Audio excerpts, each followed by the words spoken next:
Ora.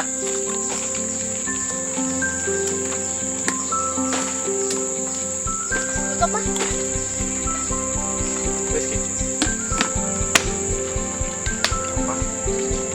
Apa?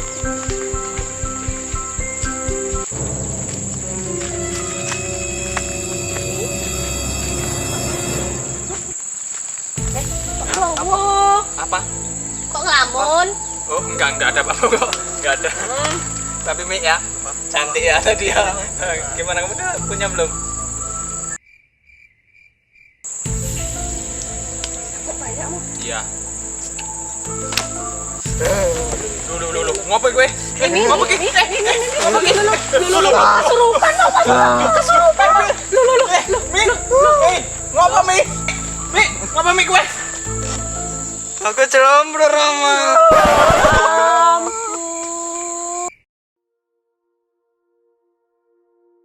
Selamat pagi, salam sehat, penuh sukacita dan berkat melimpah dari Allah yang senantiasa mencintai dan mengasihi kita semua. Mari kita tetap mengikuti anjuran pemerintah dan gereja untuk semakin cepatnya memutus penyebaran virus corona di negeri kita yang tercinta ini. Saudara dan saudariku yang terkasih, dalam pembahasan kita sebelumnya tentang malaikat dan iblis, kita diingatkan beberapa poin penting. Yang pertama, malaikat adalah makhluk rohani murni yang diciptakan oleh Allah, jauh sebelum Allah menciptakan manusia. Kedua, malaikat adalah pelayan dan pesuruh Allah. Yang ketiga, malaikat masuk dalam golongan yang tak kelihatan, yang kita nyatakan dalam syahadat iman Nisea Konstantinopel. Keempat, malaikat memiliki akal budi dan kehendak serta tidak dapat mati. Kelima, bahwa dari antara malaikat itu ada yang jatuh ke dalam dosa karena menolak Allah dan kerajaannya. Dan kita menamakan malaikat yang jatuh ini dengan sebutan iblis atau setan. Keenam, iblis atau setan tidak bisa bertobat karena keputusan yang mereka ambil bersifat tetap dan radikal. Dan karena tidak ada penyesalan setelah keputusan itu diambil. Bukan karena kurangnya belas kasih Allah. Dan yang ketujuh, usaha setan atau iblis adalah menggoda manusia untuk meninggalkan Allah dan menempatkan diri mereka sendiri sebagai pusat penyembahan. Untuk lebih jelas, bisa melihat link di atas ini. Saudara-saudari yang terkasih, masih berkaitan dengan golongan yang tak kelihatan, pagi ini kita akan sedikit memahami beberapa prinsip dasar berkaitan dengan asal-usul praktek eksorsisme dan bagaimana praktek ini dijalankan oleh gereja sampai hari ini. Seperti adegan di awal tadi, kita mungkin pernah melihat, mendengar atau bahkan mengalami sendiri peristiwa kerasukan setan atau mungkin dalam masyarakat istilah umumnya kesurupan. Entah personal, entah massal. Lalu didatangkanlah orang yang memahami hal ini untuk membantu untuk mengusir setan itu. Pendasaran penting yang harus kita pegang adalah bahwa setan, iblis itu ada. Mereka adalah malaikat yang jatuh dalam dosa. Maka jangan pernah mengabaikan atau menolak keberadaan mereka. Mereka ada dan mereka terus bekerja agar manusia menjauh dari jalan Tuhan dengan berbagai macam cara, bahkan cara yang sangat agamis sekalipun. Dalam gereja Katolik ada sebuah ritual yang namanya eksorsis. Ritual ini masuk dalam kategori sakramentali.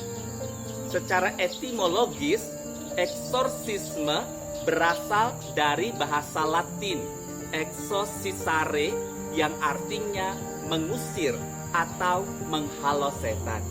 Kata bendanya adalah eksorsismus, yang artinya pengusiran atau penghalauan setan. Berakar dari bahasa Yunani exorkizein, yang artinya mendesak. Kitab suci, baik perjanjian lama maupun perjanjian baru, banyak merekam keberadaan setan atau iblis di dunia yang membawa kehancuran, perpecahan, kebencian, dan permusuhan. Injil Matius, Markus, Lukas, dan Yohanes mengisahkan bagaimana Yesus berulang kali menghadapi setan atau iblis yang memasuki tubuh manusia. Ketika Yesus wafat di kayu salib, iblis, setan merasa sudah mengalahkan Allah karena rencana keselamatan Allah bagi manusia tampak gagal yang ditandai dengan kematian Yesus. Namun, iblis, setan ternyata terlalu pede dengan kematian Yesus di salib. Hanya beberapa saat saja iblis seakan menang. Namun akhirnya dengan kebangkitannya dari kematian, Yesus secara telak telah mengalahkan iblis untuk selamanya. Saudara dan saudariku yang terkasih, ingat, hanya Yesus yang telah mengalahkan iblis. Dan dengan kuasa Yesus yang telah mengalahkan iblis itulah Gereja Katolik menjalankan ritual eksorsisme agar keselamatan dialami oleh banyak orang.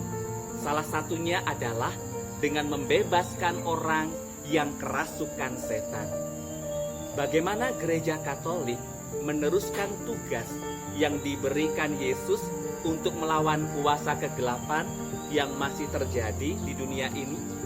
Siapakah yang diperbolehkan melakukan ritual eksorsis atau pengusiran setan dalam Gereja Katolik? Bagaimana kita bisa tahu bahwa seseorang itu sungguh kerasukan setan? Materi ini akan kita kupas dalam materi eksorsisme bagian kedua.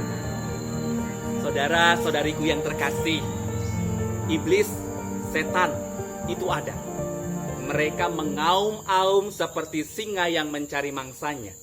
Maka tetaplah teguh dalam iman dan perlengkapi diri kita dengan senjata terang yang bersumber dari Kristus yang telah mengalahkan kegelapan.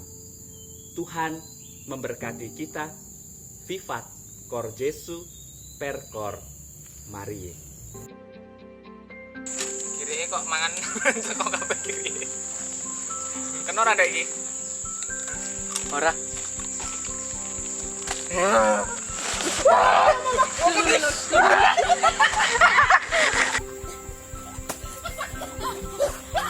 Kurang ngobrol loh. Proposal Romo. Proposal ya. Semoga cepat selesai. Orang mulai-mulai.